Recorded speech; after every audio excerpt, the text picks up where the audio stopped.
Need high-quality video to promote your event, business, or band? We can help. We're Pixel Pond, a video production team based in the Pacific Northwest, providing high-quality content to clients across the U.S. and Canada. Whether you want coverage of your live event to promote for next year, or need a camera and a camera operator for your next big project, we can accommodate projects of all sizes. Your story is important. Visit pixelpondllc.com or send an email to info@pixelpondllc.com to get started today. We can't wait to work with you.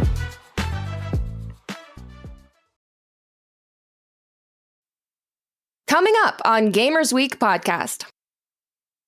The World Video Game Hall of Fame has revealed this year's 12 finalists up for induction on Thursday.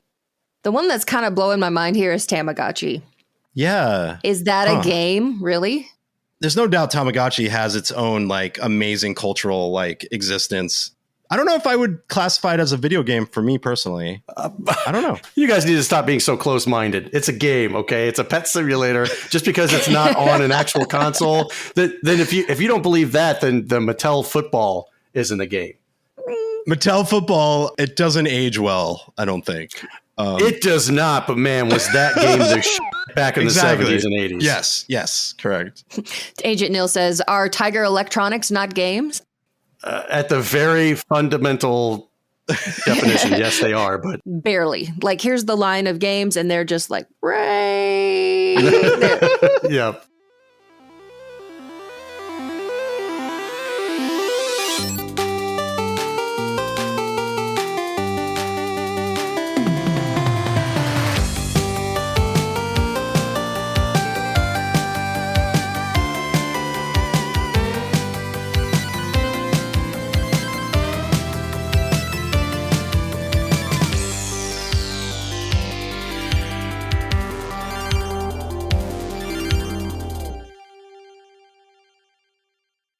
You were looking off screen whenever you said, I love our place. Now, was your fiance standing there with a rolling pin, just like tapping it against her hand, waiting for you to say the wrong answer? She's not far, but no, but that's really funny. We see a random shoe just fly into the screen and hit you in the head. You know you did wrong.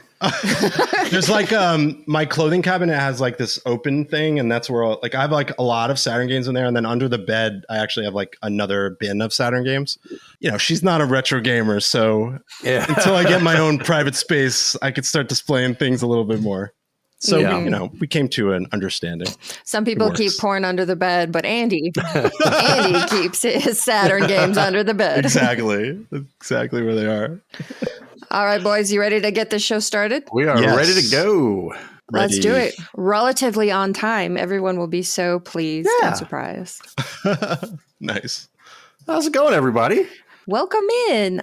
Hi, everyone. That's not Ryan. Yes, it is. If you don't point it out, they won't notice.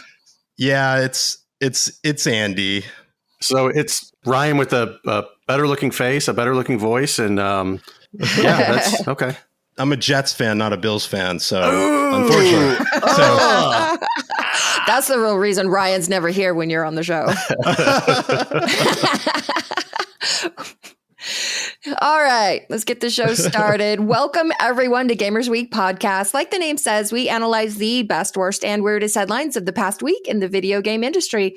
This is episode 156, and today is Wednesday, March 12th, 2025. Thanks so much for tuning in, everyone. My name is Blue Williams, and I'll be your host for this evening. But as you can see, I am not alone. I have two fine co-hosts with me. My first co-host loves nothing more than a long night of sweating, screaming, and big finishes. In Mario Kart, you perverts. Please, everyone, say hello to the one and only Donnie G.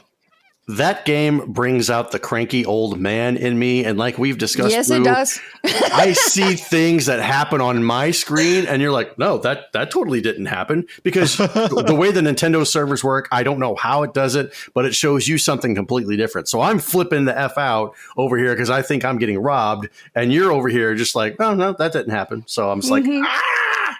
It's fun to watch. I would highly recommend. Oh, God. Yeah.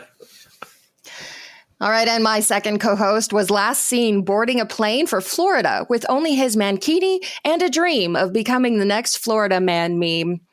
As you can see, Ryan Payne is not here. In his place, we do, however, have Andy, aka loveretrobtw. He's the influencers and gaming director at Stand Up to Cancer. He's a streamer, podcaster, and all-around great guy. Andy, thanks so much. Welcome to the show. Thank you so much. I am so happy to be here. I am the official podcast substitute for Ryan, and always happy to be. But no, honestly, so happy to be here. I'm so excited. And great intro, Blue. Thank you. Thank you. Puzzle Better says, yeah, only that game does that to Donnie. Nothing else makes him a cranky old man, you guys. Currently, Elden Ring is making me a cranky old man. And welcome back, Sam Disfaction. It's been a few weeks since you've been in the chat, and right away he is saying, hello, fresh Aragorn sent to all. It's time. It's time to break out the board. Get it over with early in the show. There. All right, Andy, before we get too much deeper in the shenanigans, you were on our show, I think 2 years ago was the last time you guested. So for anyone who maybe didn't catch that episode, would you mind telling everybody a little bit about yourself? Yeah, so I've been around the retro gaming community for many, many years now. I think I started on Twitter. I actually think I met Ryan as one of the Blue, you as well, in the early days of when it was Twitter. We could still call it Ye oldie days of Twitter. But yeah, I'm a big enthusiast. I had a podcast that's on hiatus called Cafe BTW, a gaming morning podcast, retrospective show. Obviously, you could check out my content across the board. It's always about just talking about nostalgia. I'm a big Sega Saturn enthusiast. And of course, I do work with Stand Up to Cancer as my job. And we work with streamers and creators to raise money for cancer research. So there's that too. But all in all, I'm just a huge enthusiast of not only retro games, but I play a lot of modern games. Like right now, Kingdom Come Deliverance 2 has taken hold of me, and I'm absolutely obsessed with this game. But that's me in a nutshell. I'm just a lover of all games. Not all, but some. Most games.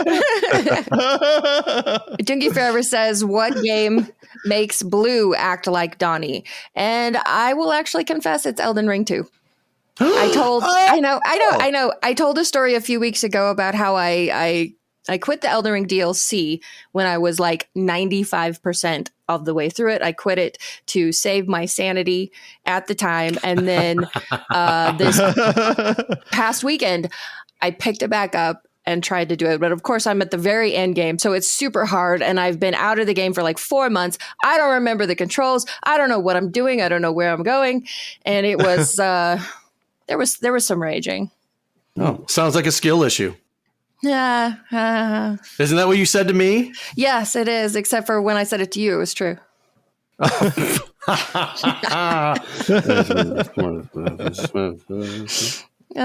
right. Let's get the show started with our reviews, reactions, and requests. Darkwing J says, I do hope Tony Hawk Pro Skater 3 and 4 will have Kelly Slater on a surfboard as a hidden character, but probably not. I'm assuming he was in 3 and 4 or 3 or 4 or something like that as a hidden character. I have no idea. Was he? I don't know. I understand the reference because Kelly Slater is a surfer, but as far as like him being, he had his in own the game? I think Kelly Slater had his own game. He did. Right? I think it was on GameCube, and I think I rented it one time back when you can rent games, and it was not good. I don't think I ever played it. Matt Hoffman BMX I played. I remember that one. Mm-hmm. Is that one? I don't know if that's one. X Games and stuff. Okay, so Slater appeared as an unlockable character in the 2001 skateboarding video game Tony Hawk's Pro Skater 3. So complete with a surfboard. Oh, okay. Maybe he will then. Okay. Yeah. The more you know. Sassy Sony says, if I am the first one to send money, does it mean I get to be president of the Nip Nip fan club? Let's see, how much is a copy of Clue Land 5-screw hang tab for the NES complete in box? Send that much money to me and you can be president of the Nip Nip fan club. And A Gil 3030 says, hey, I saw a prompt on Spotify saying to text you guys, so I'm doing it. Oh, is that a thing now? That's a thing. In the show notes of every episode, it says, send us a text. And there's a link there. You can click on it, send us a text. That's really cool. I did not know that. Mm-hmm. Weird. I'll give you my number. You know, people could just text me randomly. Sign you up for a bunch of cool services and stuff. Right. Yeah. I love that. All right, let's move on to our patron shoutouts. We couldn't do what we do without the help of our gorgeous patrons. Here are the generous folks supporting Gamers Week on Patreon. Don't Make Me Pull This Car Over, Games with Coffee, Hybrid Divide, You Fall Before Me, Davey PGH, The Pixel Pond Family, including Shannon and Luke, Zach Huge Thanks, Puzzle Better, #1 Blue Sick Voice fan, John Barron, Sony President of the Nip Nip Fan Club, Evo Lust, Rai Secret Best Friend, Mega Retro Man, Gamatroid, Moradib, Michael, Hey Kid, park my car, get my bags, and put on some weight, will ya? So that's obviously a Rodney Dangerfield thing. Hey kid, park my car, get my bags, and put on some weight, will ya? I was just going to say, I think you're obligated to read it now in the Rodney Dangerfield voice, since I had to. Absolutely. Just do the rest of the podcast in that voice. It'll be good. What could go wrong? Emo-esque Bill Tucker, The Real Retro Game Brews, Fruitcakes Pickled Pepper, Ducks with Thick Thighs, absolutely the best podcast, a work in progress, Wizard of Zardoz, Bops and Dugnut, Blues Little Sis, Loudmouth, Retro Blast Pat, B&T Zilla Guy, The Mad Milkman, Seven Castle Forest, Crunchy Kong, Sheriff Snack, Frank Grande, Love Retro, BTW, Bam! Steven Sand, Take my Randoski, Terry Kader, and A Gill 3030.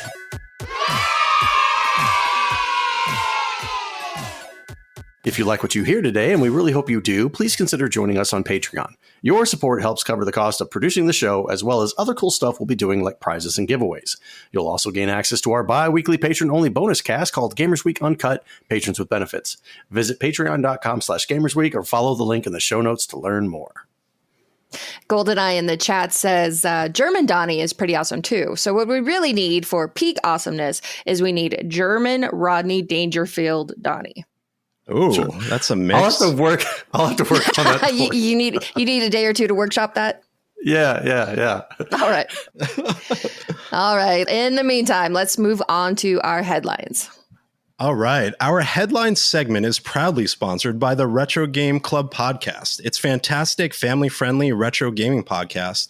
In each episode, Rob picks 2 games to play and discuss, as well as news, interviews, and other topics. Right now, they want to know, what's a game that caused you to rage quit so hard you never went back?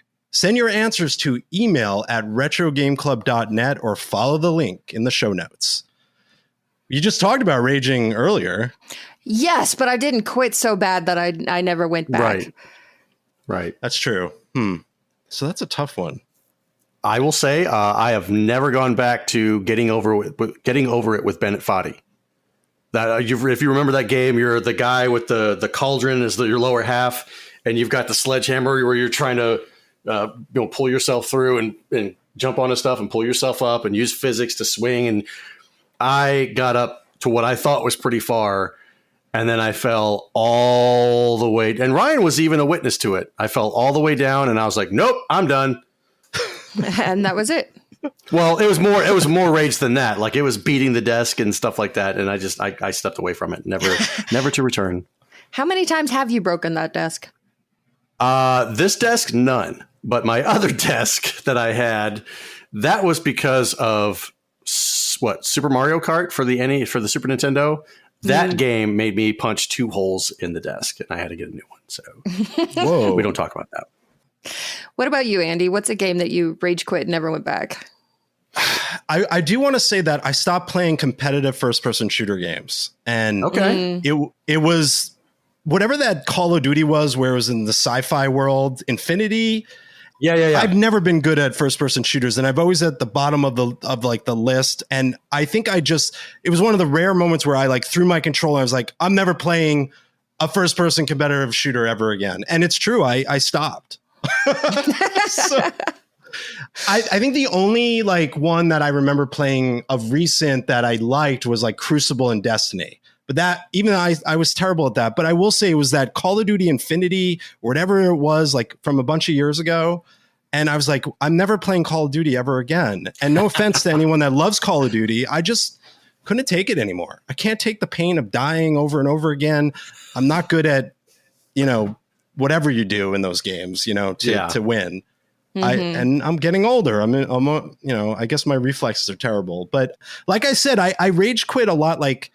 But I always kind of go back to those games. Like you rage quit, like Minecraft in PvE when it first came out. You would go, like the diamond was so important. You would dig and dig and dig, and then you'd fall in lava, and you spend hours getting all this diamond. And I remember I would say, I'm never playing Minecraft again. And then, a couple hours later, I was right back. Picking the controller back up. Yeah. That's kind of but I would say Call of Duty. Yeah. Tekin85 says, I got way too into Rocket League ranked a few years back, and it started making me angry even after I put it down, so I had to quit. Sam Disfaction says, the only game I rage quit was I Want to Be the Guy. Don't ever play that. Doogie Forever says, Double Dragon 3 for the NES. I love the Double Dragon series, but I disliked part 3 and didn't go back to it like 15 years later. And finally, Simon Asher says, I don't rage. I just feel pity. I love that. For the game or for yourself? Who knows? Blue, what about you? What's one game that you rage quit and you just never went back to? This is actually harder than it sounds because I quit far more games out of boredom than out of rage. Okay. The only one that comes to mind is Kingdom Hearts. Is it Chain of Memories? I don't know. The Kingdom Hearts one that's actually a card game. I think I put like 1 or 2 hours into that, and the gameplay was just so different because at the time you were trying to play cards, but also like mash, swing the sword around, and the game made no sense to me. It wasn't what I wanted, so I rage quit, took it back to the store, never played it again. Was that really a rage quit, or was just like I'm annoyed quit? People rage in different ways. I like that. People rage in different ways. There you go. All right, let's move on to the week's headlines. A new leak from an anonymous tipster has revealed PlayStation maker Sony is working on AI-driven characters, including Aloy from the Horizon series, which seems like a somewhat ironic choice given she is a character growing up in a post-apocalyptic world overrun by rogue AI-controlled machines. The leaked footage shows Sharwin Raghobardajal, hope that was close, director of software engineering at Sony Interactive Entertainment, interacting with the AI Aloy. In the footage, Raghobardajal asks Aloy a number of questions, such as, how are you? To which the character replies with AI-powered voice and facial movements that she is okay, but dealing with a sore throat. When questioned further, AI Aloy then explains some Horizon lore. The demo shown in the leaked footage is a prototype which has been developed alongside Horizon developer Guerrilla Games, Raghobardajal says. This is just a glimpse of what is possible, adds the Sony employee. The leaked video was later pulled from YouTube due to a copyright claim from Muso, a copyrights enforcement company which advertises Sony Interactive Entertainment as a client. So did you guys happen to see this video before it was pulled? I didn't see the video, but I did look, people did grab screenshots and stuff, but I unfortunately missed it, but I can kind of get the gist of what's happening with this. Did you guys see it? I did not. I did catch it, and as long as she's not doing anything, it just looks like Aloy and it's fine. But as soon as he starts talking to her, then she turns and she's answering, and it's one of the, I know it's just a quick demo that they put together, but as she's talking to you, her mouth movements are way too big and it's way off-putting. And then her voice is not Aloy's voice that you're used to from the games. Right. It literally sounds like a text-to-speech kind of thing like you'd get from any app anywhere could do. It's that bad of a voice. And then he's talking to her and she's like, oh, I have a sore throat. That's a weird response. That's a weird, I'm surprised that was what he was showing, and it was internal, right, to internal teams, but I would imagine you'd want her to say something cooler than that. Well, yeah, but the simple fact that they were able to get it to do something and show that to the world, I think that's ultimately the result. It's just the start of this, and I fear what this is going to mean for the video game industry. I do want to mention that AI, I think when I always heard the term AI, I associate it to video games because you're always like, oh, the AI is reacting, but not in this sense. Think about it. Back as far as Pac-Man, the ghosts were AI. They're moving in their own directions. As far back as Pong, that could be considered sort of its own AI. I think of sports video games, though. There's lots of AI in sports video games, like the way they react, the way they, AI has always been around gaming, but not I mean, I could see it working cool in RPGs when you're talking to NPCs. That could be interesting. I mean, I guess it comes down to, what do you want from your video games? Do you want something that was designed with care by creative people and a team who had a goal and was giving their best every day to get to that goal? Or do you want a game that just kind of like a pressure cooker? You just set it and forget it and let the game design itself. It all depends on what the end result is that you get from that. And in my opinion, so when you talk about AI, I think there's many different perspectives when it comes to AI. There's that, like you just said, Andy, when you talk about the ghosts in Miss Pac-Man or Pac-Man, yeah, that can be viewed as AI, although it's just simple programming. When I don't know about you, but when I think about AI, I think of something that learns and produces a result as due to that learning. So when you take the sports games for an example, I don't know if they actually do any type of learning. At least the older sports games don't do any type of learning, because they can't say, oh, well, he's going to call this play again. He called this play 3 times in a row. We're just going to now set this up and prevent him from doing anything further. So maybe the newer sports games do, but I don't think the older stuff did. I mean, you're right. But I will say this. So I mentioned Kingdom Come Deliverance, right? I don't know if you guys have ever played a Kingdom Come game. It's the new one. What's interesting is the NPCs are very much, I don't know if it's not this type of AI, but they're very much, for the first time in an RPG, living and breathing in the environment, meaning like they're living their lives and doing things to affect you. That, for instance, like I met this guy on the road and he gave me a drink and it turned out it was poison. And then later down the road, he recognized me and he ran away. These AI characters are actually recognizing you. And like, maybe you stole something from someone's house in this game. They saw you run away. Later in the game, if you run into them, they're going to recognize you and call the cops or whatever whatever they are in the military. So I'm blown away by this game right now. It's not this type of AI, but it's like really interesting, like where the NPCs really feel like they're living their lives in this game. And that's a form of AI, I would imagine. Just a perspective because this game is very much like consumed me. Yeah, that's definitely a form of AI. It's got a learning aspect to it. And I don't know how it was programmed to say, well, you only have one main character in there, and whatever main character interacts or does this, then you just follow him and it sets this chain of events off or what have you. But still, yeah, it's a learning experience.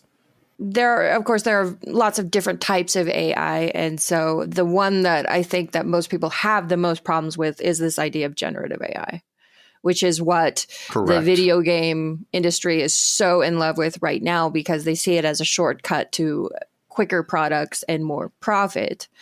And as impressive in many ways as this Aloy footage may be, they have a lot of work to do to prove it to us. And especially like at the same time that the SAG-AFTRA strike is still going for video game voice artists, because they're not satisfied with the protections that they've been given in the contracts for AI use.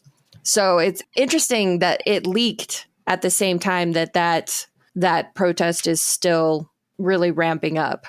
Yeah, that's like the movie industry, SAG fought this particular concept. You know, they don't want actors to be, they don't want to use their voices as AI to fill in voiceovers, sections of film and stuff. I think there's a problem here, especially for the voice acting industry. That's going to be bad.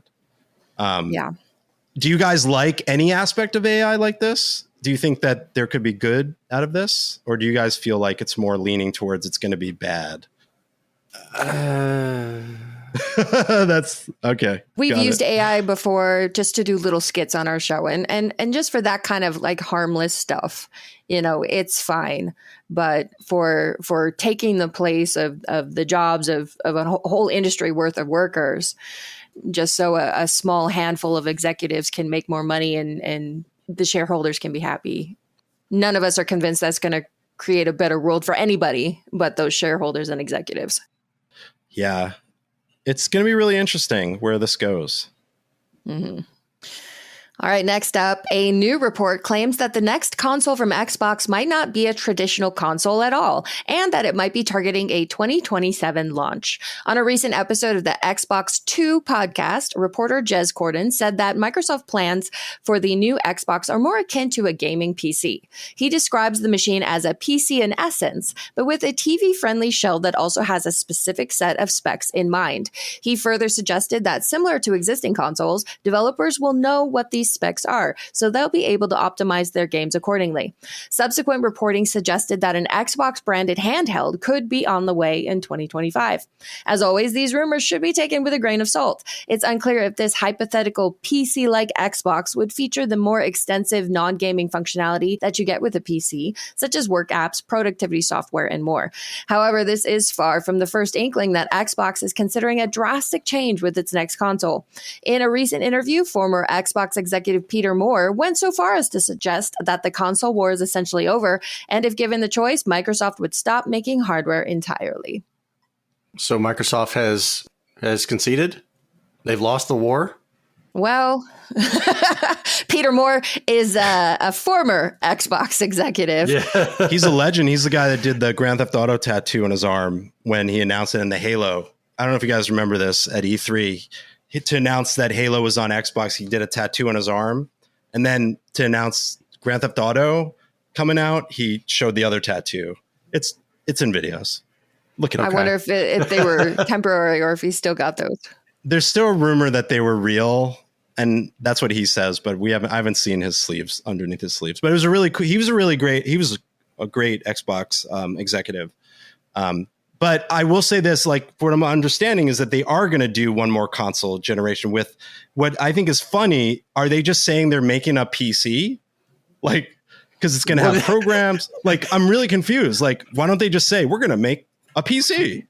No. They didn't say they were going to make it. They said that they were questioning whether or not this console was going to have the similarities of a PC. And that would be like, Microsoft's making a PC? Who would have thought? That's what I mean. Like, what is it? Why don't they just go all the way in with saying we're making the Xbox PC? Right. Simon Asher says, Microsoft stepping down, make a way for Sega's big comeback. Yes, that's what I'm talking about. Retro AF says Phil Spencer, current head of Xbox, conceded the console war last year. Yes, Xbox boss Phil Spencer, conceded the console war last year. Xbox might as well die. Okay. Now, from what I understand, I think with every Xbox sold, like they actually lose money or something like that. I think that's probably true with PlayStation, though. Well. Well, both of them. And now with Nintendo coming out with the Switch 2, Xbox saying we don't really want to do consoles anymore, that only leaves Nintendo and Sony to continue to battle it out. And with the Switch 2 being hopefully more powerful so that these games aren't just childlike looking games on the Switch, I, for one, would love to sit back and watch this war between Sony and Nintendo, because I remember back in the day whenever they partnered or they were trying to partner to build the next Nintendo thing, and Sony was like, nope, we're going to go out on our own and build the PlayStation. So I'm ready for it. Didn't Xbox do the announcement, like, play Xbox anywhere on anything? Isn't there, like, recently released, like, an ad campaign? Last couple of months, I believe, where they did that. This is an Xbox and this is an Xbox. And then it got memeified, but then died quickly. I think Nintendo's the smartest because I think they're going to continue to do their handheld console, which is a console, but I think they're just so smart. And this next Nintendo Switch 2 is going to just have so many sales. It's going to do really well. And Sony's doing a handheld too, right? Or they're trying to, or there was a rumor that they're doing a real handheld. They did one last year, the Portal, but no, but I heard a rumor they were going to do like a real. I think the one they released reminds me of the Wii U, where like Nintendo did the Wii U first, and you can't leave your house or your bedroom with it. Right. Yeah. That was what I remember playing the Wii U. I'm like, man, I wish I could like go outside with this thing. Mm-hmm. So when I see this description, to me, what it sounds like is Xbox knows that it has an amazing PC base just built in because it's Microsoft. And that's something that they have over Sony, because Sony is still kind of struggling to gain its footing in PC. And, you know, they are extremely jealous of Xbox having this. So what it sounds like to me is that this is something that is more leaning into that strength of theirs, but maybe we'll have a price point that is more like a console versus, having to spend $3,000 on a gaming PC, which not everybody can do. Affordable PC is what you're saying. Yeah, something. Maybe it's a PC that is pared down as much as possible and is basically a console. It's a PC that you just plug into your TV and it plays games, but it's not a console and it's not a PC. We need a new name for it then. Yeah, because you're making my brain hurt. You're saying it's a PC. I know what you're saying. Console, but it's not a PC and it's not a console. Then what is it? A bastard child? What is it? That's kind of what it sounds like in this PC in essence, but with a TV friendly shell that also has a specific set of specs in mind. The Steam actually had the Steam machine. I don't know if you guys remember this, and I think it was around 2015 or something. The Steam machine was it was like kind of what you're talking about, Blue. It was like a pared down PC. You could put it on your TV and it used the Steam OS, which, and it did, but then they discontinued it and it ended up not going anywhere. And that was a long time ago. So Steam was already thinking that. They wanted more people to play Steam at the TV. They were trying to compete with the console market, but I think they just gave up. And decided, hey, we're just good at this PC thing. So, and their handheld is pretty cool, to be honest. I don't own it, but they're doing good stuff with that. Well, we'll see. Whatever it is, they'll come up with a stupid name for it that will be confusing. So, Xbox Series 1 321. Right, X and S. Xbox Series X 420 69 XX. Yep. Yeah, that's the console they should do. That's the last console they should do. That's perfect. All right, next up, the World Video Game Hall of Fame has revealed this year's 12 finalists up for induction on Thursday. The winners will be enshrined May 8th at the Hall's new space inside the Strong National Museum of Play in Rochester. The 25 finalists are Age of Empires, Angry Birds, Call of Duty 4 Modern Warfare, Defender, Frogger, GoldenEye, Golden Tee, Harvest Moon, Mattel Football, Quake, NBA 2K, and Tamagotchi. This year's finalists span the decades and range from arcade classics to one of the most popular mobile games of all time. John Paul C. Dyson, director of the Strong's International Center for the History of Electronic Games, said in a news release, all of these games have enormously influenced pop culture or the game industry itself. The World Video Game Hall of Fame gets thousands of nominations online each year for arcade, console, computer, and handheld games. Staff members choose the finalists based on their longevity, geographical reach, and influence on game design and pop culture. The inductees are then chosen in a ballot vote by an international committee of experts. How do we get on this committee, huh? Yeah, no I don't kidding. Know. I mean, our invite must have got lost in the mail because I believe we are clearly we're experts on retro games. Have any of you been to the Strong Museum? I've only heard things about it. I've never been. Yeah, Ryan's been several times because he's from that area. Right. And every once in a while, he wears one of their branded sweatshirts on the show as swag. That's awesome.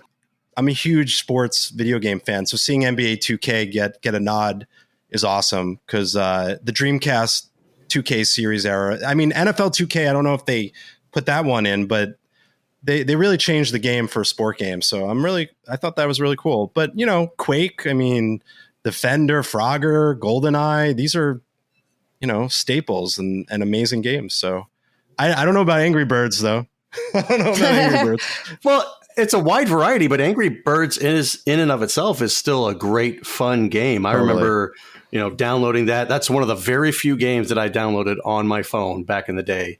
And I would play that. And it was challenging and fun and passed the time. And it spawned board games. It spawned movies and stuff. Yeah. And I think the replay value is one that you can just sit down at any time, pull up some Angry Birds, play it for a few minutes, shut it off, go about your day. And the next time you have a few minutes to sit down, you can do it all over again. At least Angry Birds is an actual game. The one that's kind of blowing my mind here is Tamagotchi. Yeah. Huh. Is that a game, really? Yeah, it's basically you look at what The Sims became. what it started off as. You're taking care of a pet, a virtual pet, aka a human, trying to make it not die. Well, they did that before with the Tamagotchi. The internet seems to think that it is a video game. Yeah. This international panel of experts seem to think it is a video game. There's no doubt Tamagotchi has its own like amazing cultural like existence. I don't know if I would classify it as a video game for me personally. I don't know. Yeah, That's interesting. I'm not buying it, but it's on the ballot, so it has to be considered. Yep. Okay, Retro AF says, I have the Tamagotchi game on Game Boy. Okay, so there you go. That's a game. Perfect. Okay. You guys need to stop being so close-minded. It's a game, okay? It's a pet simulator. Just because it's not on an actual console, then if you don't believe that, then the Mattel Football isn't a game. Mattel Football, it doesn't age well, I don't think. It does not, but man, was that game the back in the 70s and 80s. Yes, correct. Agent Neil says, are Tiger Electronics not games? At the very fundamental definition, yes, they are, but barely. Like, here's the line of games, and they're just like, right there. Yeah. Is this real chicken or I don't know. And shout out to Golden Tee. Golden Tee is probably one of the best golf arcade games ever made. If you guys have never played it, it's great. I've got one downstairs. Really? Like, it's a great drinking game. It's just, you could just be at the bar playing that. It's a great game. Gaming Again says, during my drunk college days, I pumped many dollars into Golden Tee. Yep. Do you have the actual cabinet, or is it a? Oh, really? Cool. No, it's not an arcade one up. I've got a 2005 Golden Tee arcade machine downstairs. Donnie's a fancy boy. I love it. That's cool, man. You have to send me a photo of that. I'm very jealous. That's so cool. Will do. Retro AF says, I've always wondered who played Golden Tee. Now I know the one person who played it is Donnie. Donnie and Gaming and Games. There were two. Yeah. There were two. Okay. I just said I loved it. Yeah, okay, Donnie loves it. We have 3. There are literally tens of us.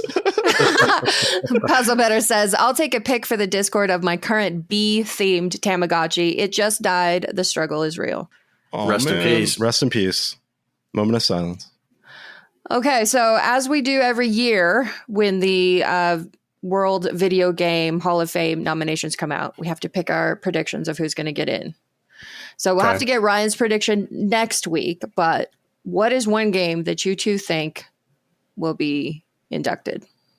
Personally, Defender, that's a safe one to say.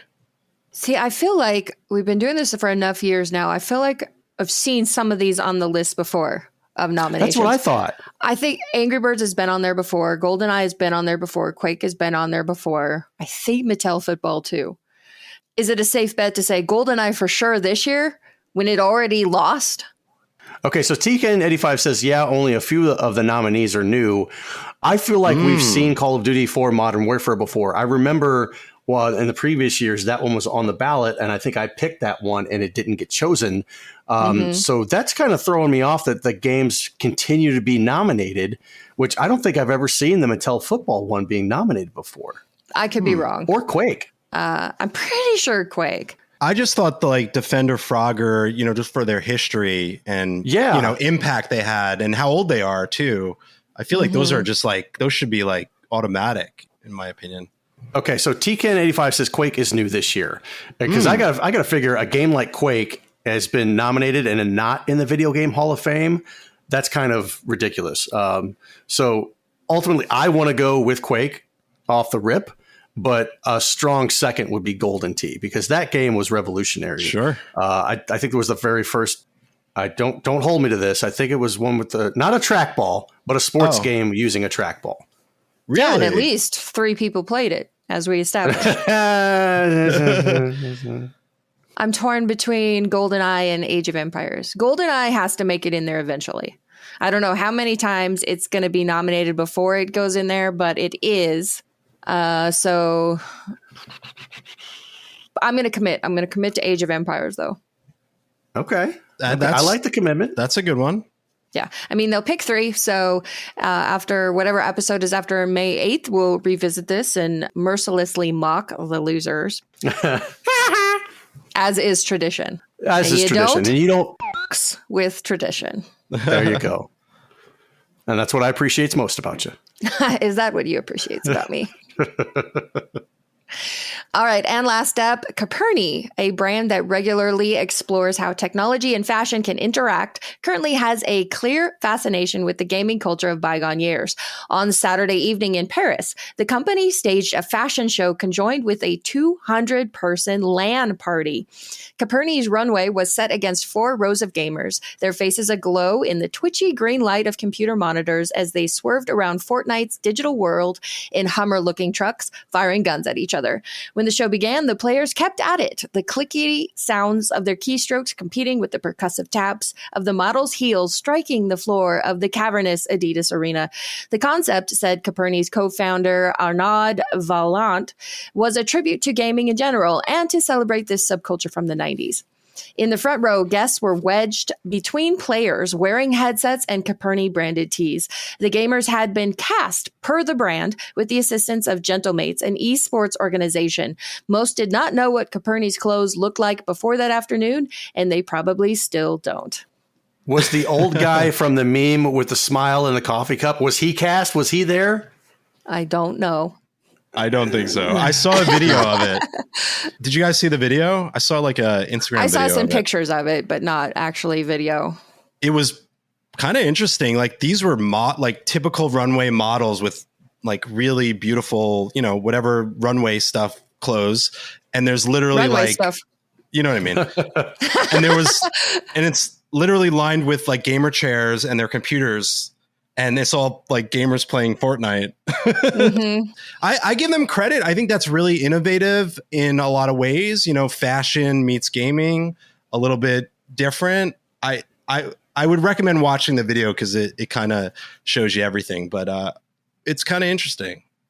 So it's kind of like a nod to all of the different outfit changes and loot boxes and stuff like that you can buy for these games where you can spend this much money and have a cosmetic, change your cosmetic outfit. Oh, you can make this guy wear underoos and this guy wear ruse shoes and all that stuff for just a simple $1.99.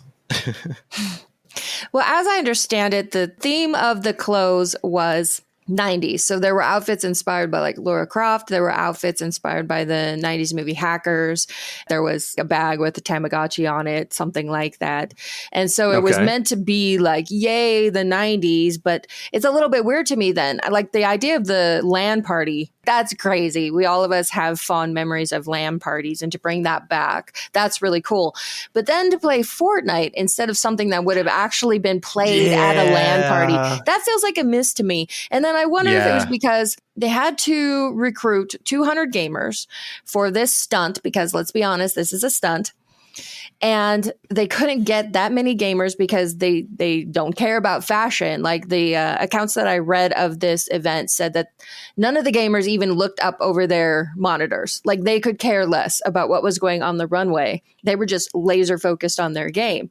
And so how are you going to get that many gamers to leave the comfort of their homes and their home PCs and come play somewhere else? Well, you know, bribe them with Fortnite, I guess. Yeah, well, you bribe them with something, not Fortnite. I mean, play Doom, play Quake, play anything else, play Redneck Rampage. Ooh, they turned to an esports organization to cast the gamers. So what's esports going to look at? Yeah, it would have been cool if it was like a retro, like you guys said, like it could have been Quake. That would have been neat. Because Quake still has a really great, you know, competitive, you know, esports tourneys and stuff like that. That would have been neat. Fortnite's just so like Fortnite. You know, well said. It's just Fortnite.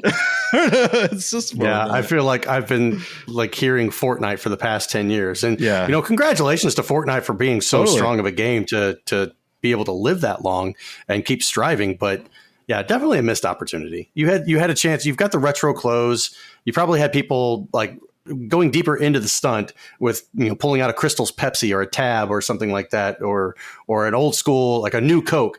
And it's like, oh, look, I'm in the 90s, but you couldn't have a 90s game to play on the LAN party? Shame. Yep. Yeah. Just a bunch of posers. Yeah, they'll have to do it again. Chodes.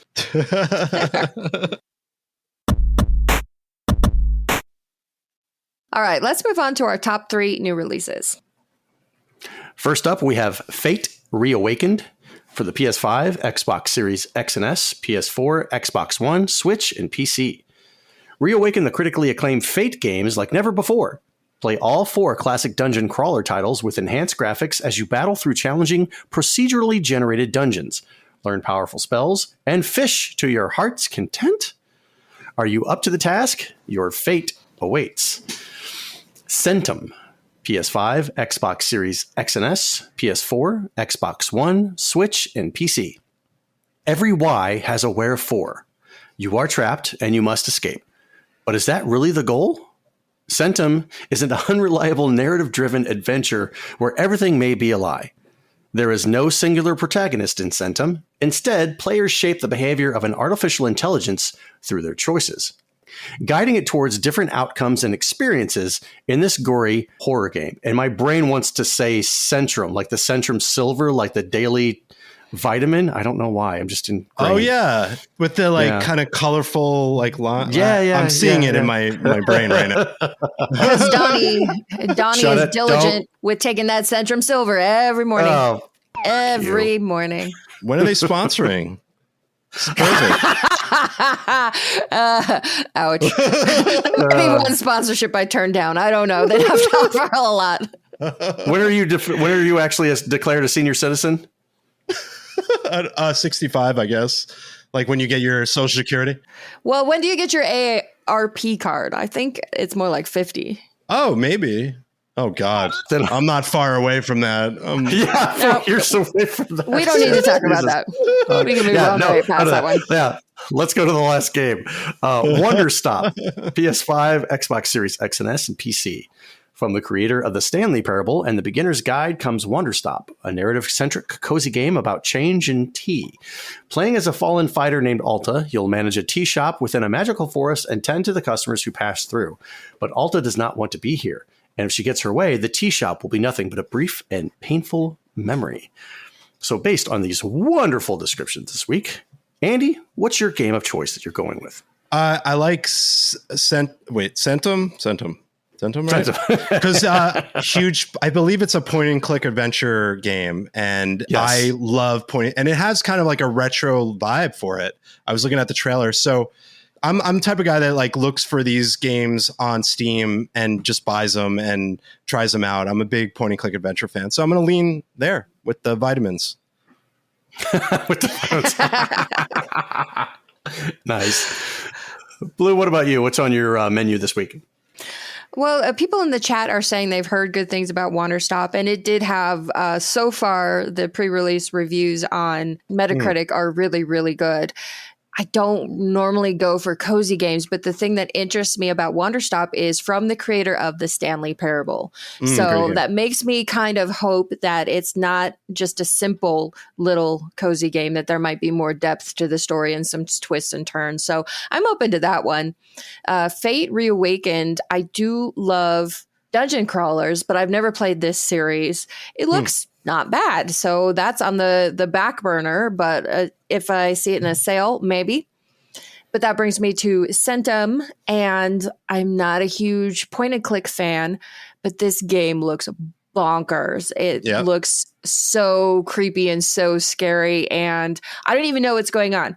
It seems like there could be a lot of replayability depending, like it says, the AI shapes the game based on the choices of the player, which is exactly what we were just like griping about 20 minutes ago. Right.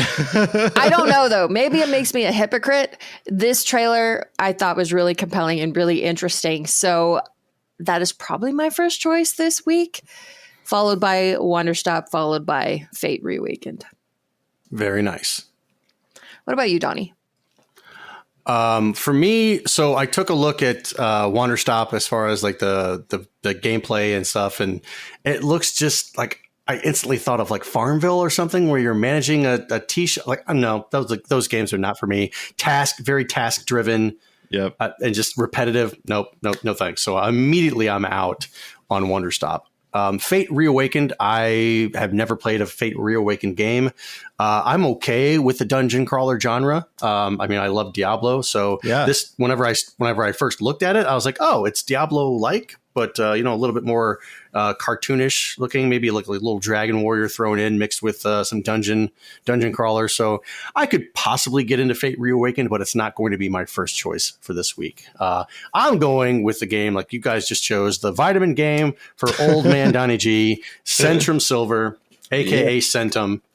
Everything's a lie.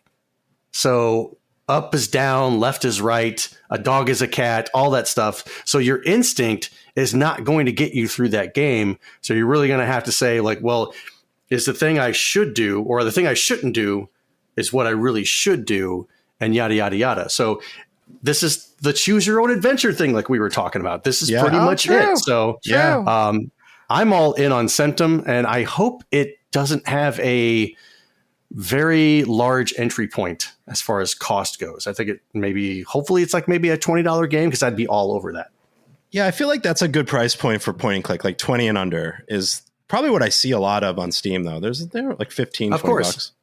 So it's a clean sweep this week. Hi-yo! Nice. Woo! Okay, before we move on, let's take a quick break to talk about our sponsor.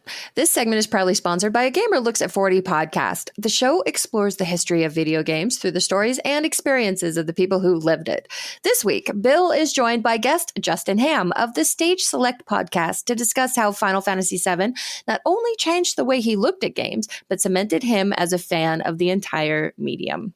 So this week's question is, what's one title that changed the way you look at video games? Let Bill know your answer by sending him a tweet at @agamerlooksat40 on Twitter and Blue Sky. In what way? There are no rules here. Whatever way you like. I got one, and I know it's going to make Ryan happy. Okay. Okay. I think when Mario 64 came out, it really made me look at it. He's going to hate me. But look, I just remember as a kid, like seeing it and being like, whoa, this analog stick, the 3, like it kind of blew me away. And that made me look, I was still like a gamer way before that, but it really just was like, took my breath away for a second. Right, Ryan? And then that's like one that just came off the top of my head, but that's a tough question, honestly. Now, I get what you're saying. It's definitely a different perspective of what we known Mario to be. We've always known him as a 2D guy. And then all of a sudden, bam, you throw 3D into the mix and you're like, whoa, okay, this is it opens up the realm of possibilities of what you can do with Mario. I think for me, it was something fairly similar where it was graphics based that changed how I looked at video games, because I grew up with the 2D with Super Nintendo primarily, then fell away from gaming in PlayStation, N64 eras, didn't really care for that early 3D look.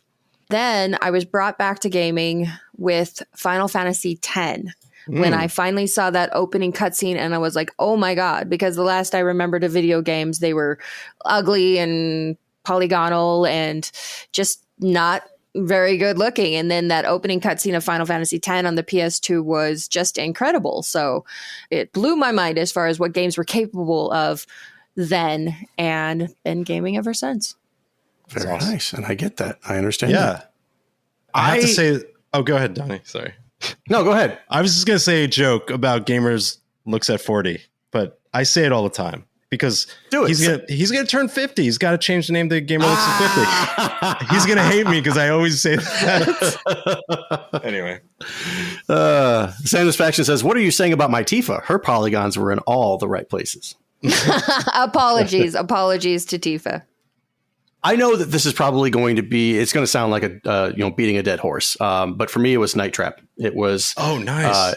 This changed what I thought a video game could do, because normally we were all, what we had with video games before was the simple 2D platformer, different variations of that. You've got your RPGs, you've got your shoot 'em ups, fighting games and stuff like that. So those were specific genres. They're like, oh, okay, that's all we have. But now there's something new comes out and you're making choices that determine this, again, choose your own adventure. It seemed like what you did resulted in certain different cutscenes that happened in the game. Night Trap, Double Switch, stuff like that. But Night Trap was my first entry point into those types of games.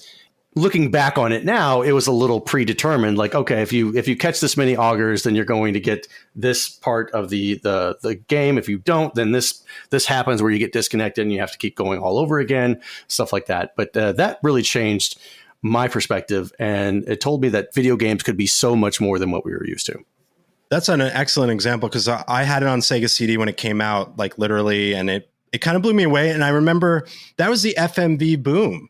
That was like Mad Dog McCree was in the arcade. I think it came out on the Sega CD, but it was like, this is the future. Now video games are going to be like the movies. Like I actually believed that. I was like, wow, this is it. This is the next step. So that's a good nod to, and shout out to Nitro.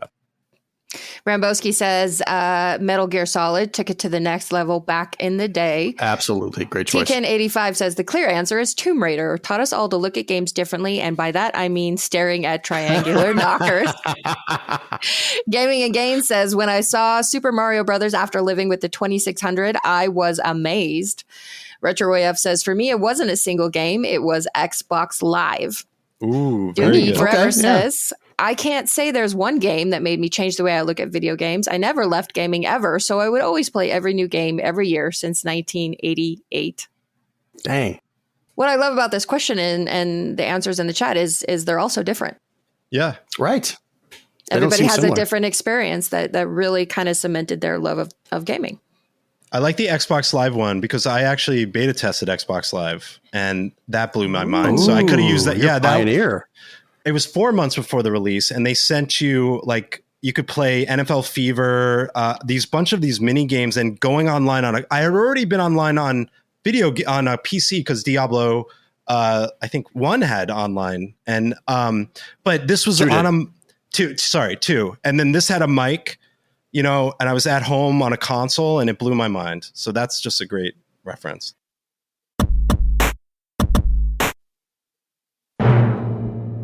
And now, it's time for the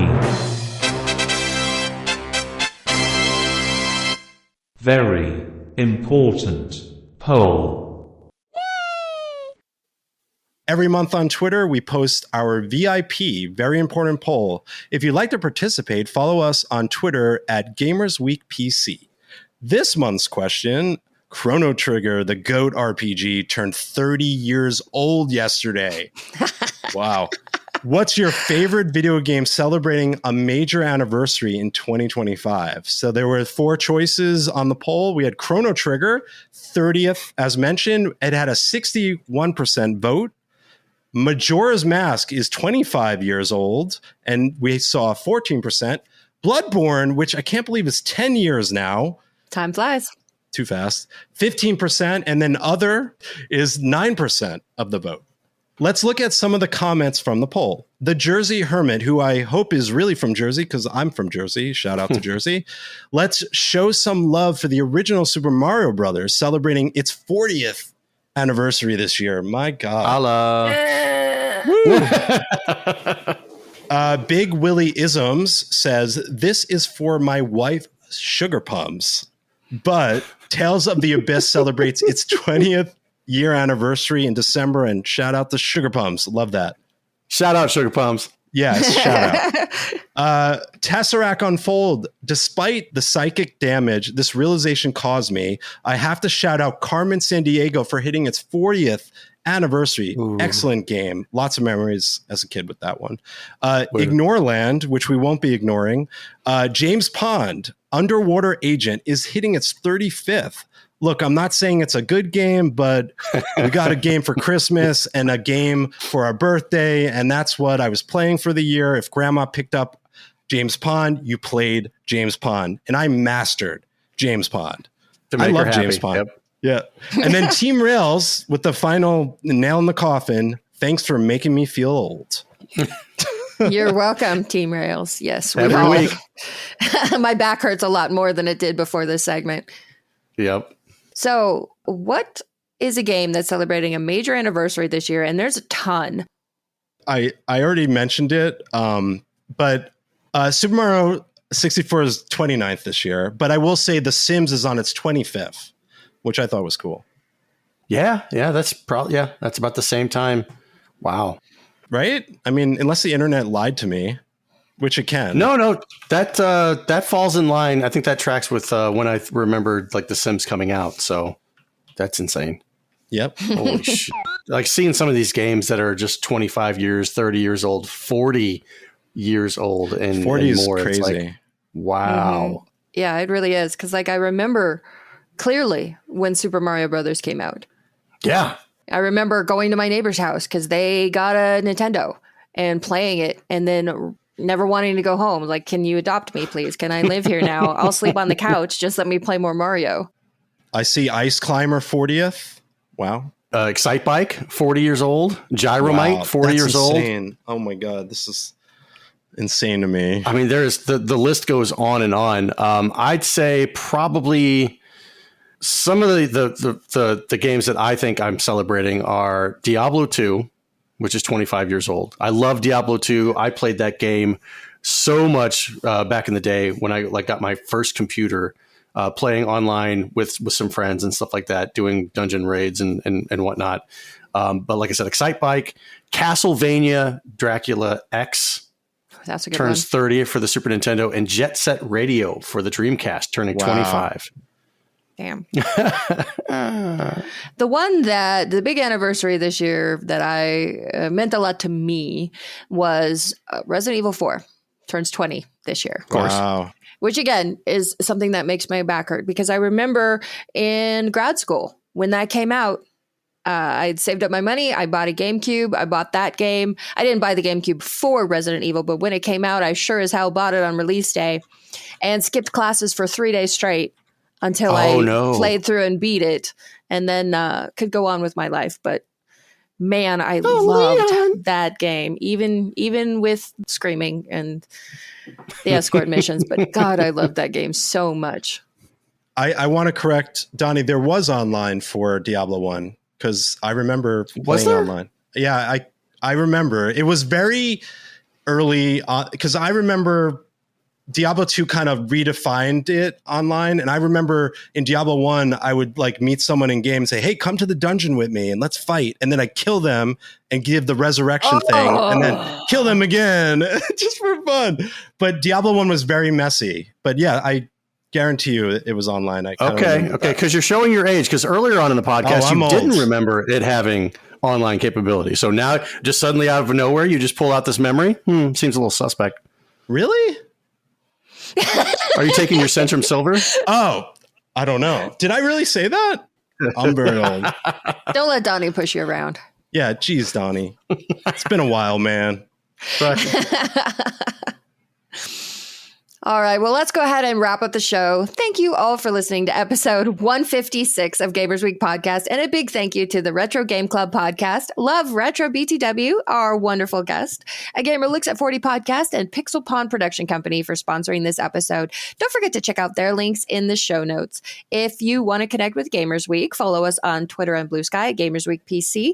Watch us right here on Twitch at twitch.tv/Gamers Week Podcast, where we will record live every Wednesday at 8:30 Central Time. Email us at gamersweekpodcast@gmail.com. Visit our merch store at gamers-week-podcast.creator-spring.com. Or if you want to do the easy way, follow the link in the show notes. And last but not least, join us on Patreon at patreon.com/gamersweek. Finally, since you made it all the way to the end of this episode, please leave us a rating and a review to let us know how we did. We really do value your feedback. And while you're there, consider subscribing on iTunes, Spotify, or your podcast platform of choice. Andy, thank you so much again for filling in for Ryan this week. Yeah, no real problem. quick, let the folks know where they can find you. It's really easy on any platform, loveretrobtw. And I have started my YouTube and growing that, but whatever you're on, Blue Sky, X, Instagram, Prodigy, CompuServe, you name it. I'm there. Netscape Navigator. That's Netscape Navigator. But no, thank you guys so much for having me. It's always a blast. And just congratulations on hitting 156 in episodes. And thanks, chat, and everybody in there. Yes, thanks so much, everybody who hung out tonight. It was really, really fun. As always, getting your interactions in the chat. I think they add a lot to the show. Yeah, they definitely do. I still have my Prodigy install discs, says Retro AF. I love that. Hold on to those. Guess what game is turning 20 this year? Guitar Hero. Wow. No. That's Yeah. that hit. That's that a hits hard. trendsetter. That Yeah. hits hard. Wow. Pretty soon, another 10 years when none of us will be able to play it because we'll have like arthritis hands.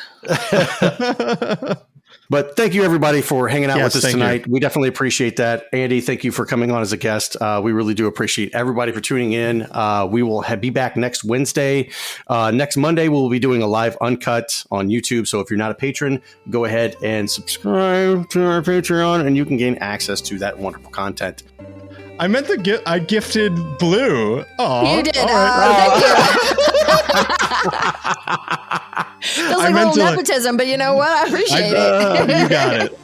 I was just trying to show some love, Oh, thank you. That's so sweet. You're welcome. No problem. All right, take it easy, guys. We'll see you back next week. Thanks. Have a good night and all that jazz. Good night, everyone. See ya.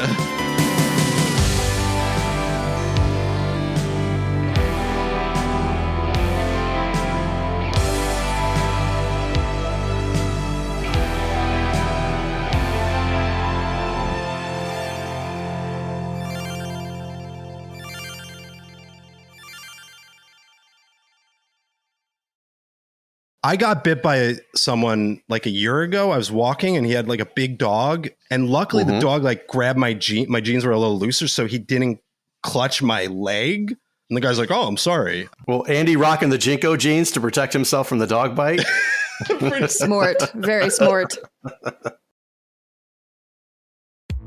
Welcome to Gamers Week Uncut. Welcome to Gamers Week Uncut. Welcome to Gamers Week Uncut, Patrons with Benefits. This is the unscripted, patron-only bonus cast with less editing and more dirty jokes.